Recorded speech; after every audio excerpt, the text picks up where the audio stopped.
I never figured retirement would turn into a kind of war zone. When I bought my spread just outside town, I pictured peace, wide skies, and mornings filled only with birdsong and the low rumble of cattle. After 30 plus years of hauling lumber and swinging hammers, my knees and spine told me it was time to slow down. I sold what I could, picked up 40 acres with a ranch house, a decent barn, and a heavy steel gate out front. That gate was supposed to stand for something. Safety, solitude, a clear line between me and everything beyond it. But I soon learned some folks don't care much about other people's lines.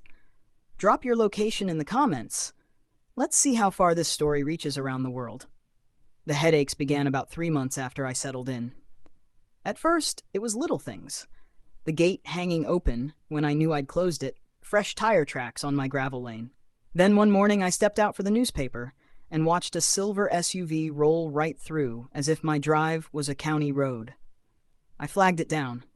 A woman with rigidly sprayed hair and dark glasses glanced at me like I was the intruder. "Just cutting through," she said, flicking her hand like that settled it. Then she punched the gas and shot across my pasture, leaving a dust cloud that coated the porch I'd just swept. Later I learned she sat on the board of the subdivision 2 miles over. Cookie-cutter houses, perfect lawns, identical mailboxes.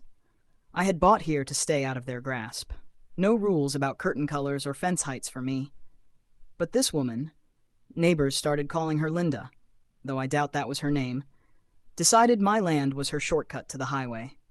I tried handling it the way my old man taught me. Talk first, fight last. So the next time I waved her down, I said as evenly as I could, "Ma'am, this is private property. You can't keep crossing it." She gave me a smile that had no warmth at all and replied, "It's quicker than the long way, and the path doesn't hurt anything." Before I could answer, she drove off. I hoped that would be the end of it. But the opposite happened. She came more often, sometimes twice a day, and soon others followed. Looked like she'd spread word my place was now a public route. The gate I'd hung to stop exactly this sort of thing? She found a way to slip the latch every time. Now living out here teaches you patience. Fields don't sprout overnight. Wire fences don't mend themselves. Cattle don't fatten just because you're eager. I knew blowing up too soon would backfire, so I waited and watched. One Sunday, her SUV rolled through again. Kids in the back chewing fast food. She even stopped to snap a picture, like she was staking a claim. That evening, I called the sheriff. He listened, nodded, but shrugged. Trespassing was hard to enforce without catching it in the act. He meant well, but he was overworked. That's when I realized change would have to start with me. That night on the porch, sipping iced tea, I remembered something my father used to say. The best traps are the ones folks walk into on their own. I didn't want revenge or harm, just respect. Respect for boundaries, for the right to quiet. So I formed a plan. First, I reinforced the gate with a heavy chain and welded lock. 2 days later, I found the chain cut clean through. That was the final straw. I decided on something more clever than force. I dug a shallow trench just past the gate, filled it with soft sand, then laid a sheet of plywood across it, painted to match the dusty drive. To the eye, it looked solid. But once tires rolled on, the wheels would sink just enough to bog down. Not enough to wreck anything, just enough to embarrass. It didn't take long. One hot afternoon, I heard tires crunch and looked up. The silver SUV strutted down my lane like it belonged. She hit the plywood, and the rear tire spun, spitting sand. The vehicle sagged like a mule stuck in muck.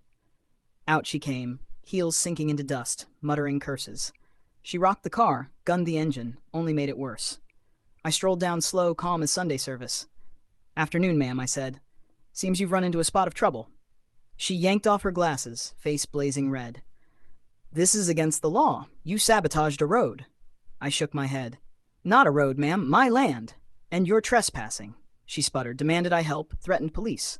"Call 'em," I said. 10 minutes later, the sheriff pulled up. One glance and his brow shot up. "Mind explaining why you're parked on his property?" She flailed, ranting about shortcuts and public access, but he wasn't buying it. He handed her a trespassing ticket on the spot. The look on her face was half fury, half shock, like no one had ever told her no before. She had to call a tow truck, and I made sure the driver knew the story. Word spread fast. The cars stopped. My gate stayed shut.